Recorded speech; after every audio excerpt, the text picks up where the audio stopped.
30 വർഷത്തിലേറെയായി കേരളത്തിന്റെ വികസന ചർച്ചകളിൽ വിഴിഞ്ഞം തുറമുഖമുണ്ട്. ഇപ്പോഴിതാ ഇന്ത്യയിലെ ആദ്യത്തെ ട്രാൻസ്ഷിപ്മെന്റ് തുറമുഖമായി വിഴിഞ്ഞം യാഥാർത്ഥ്യമായി കഴിഞ്ഞു.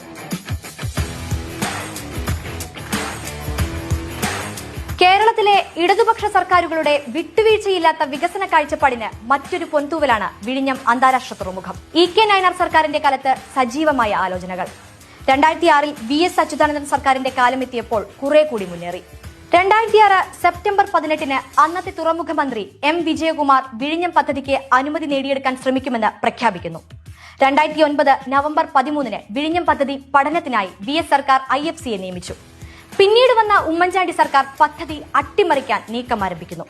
ഇതിനെതിരെയുള്ള പ്രക്ഷോഭത്തിന് LDF തുടക്കമിട്ടു. 2013 ഏപ്രിൽ 19-ന് പദ്ധതി നടപ്പിലാക്കണമെന്ന് ആവശ്യപ്പെട്ട് വിഴിഞ്ഞം മുതൽ സെക്രട്ടേറിയറ്റ് വരെ LDF മനുഷ്യചങ്ങല തീർത്തു.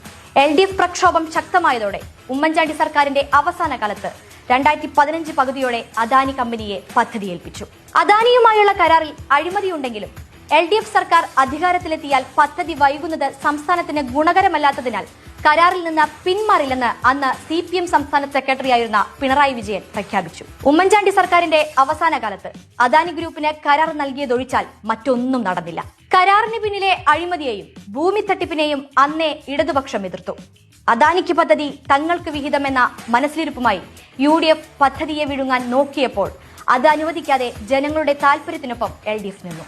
2016-ൽ ഒന്നാം പിണറായി സർക്കാർ അധികാരത്തിലെത്തി. 2017-ലെ ഓഖി ചുഴലിക്കാറ്റ്, 2018-ലെ മഹാപ്രളയം, 2018-ലെ തന്നെ അസാധാരണമായി ഉയർന്ന തിരമാലകൾ, 2019-ലെ വെള്ളപ്പൊക്കം, മഹാഗൌട്ടെ ചുഴലിക്കാറ്റുകൾ, പ്രാദേശിക പ്രക്ഷോഭങ്ങൾ, കോവിഡ് പ്രതിസന്ധി തുടങ്ങി പല വിധത്തിലുള്ള പ്രതിസന്ധികളെ നേരിട്ടുകൊണ്ടാണ് സംസ്ഥാന സർക്കാർ അതിന്റെ പ്രഖ്യാപിത നയങ്ങളിൽ ഉറച്ചുനിന്നുകൊണ്ട് തുറമുഖം യാഥാർത്ഥ്യമാക്കിയത്. ഉമ്മൻചാണ്ടി അദാനിയായി ഉണ്ടാക്കിയ വിഴിഞ്ഞം കരാർ സംസ്ഥാന താൽപര്യങ്ങൾക്ക് ബലി കഴിച്ചതാണെന്ന് CAG കണ്ടെത്തിയിരുന്നു.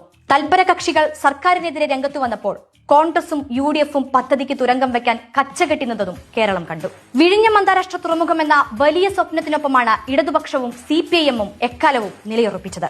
കഴിഞ്ഞ 8 വർഷത്തെ LDF സർക്കാരിന്റെ നിരന്തര ശ്രമത്തിന്റെ ഫലമാണ് തുറമുഖം യാഥാർത്ഥ്യമാകുന്നത്. നിരവധി പ്രതിബന്ധങ്ങളുണ്ടായെങ്കിലും സർക്കാരിന്റെ അവസരോചിതമായ ഇടപെടലിൽ അവയ്ക്കെല്ലാം പരിഹാരം കാണാൻ കഴിഞ്ഞു.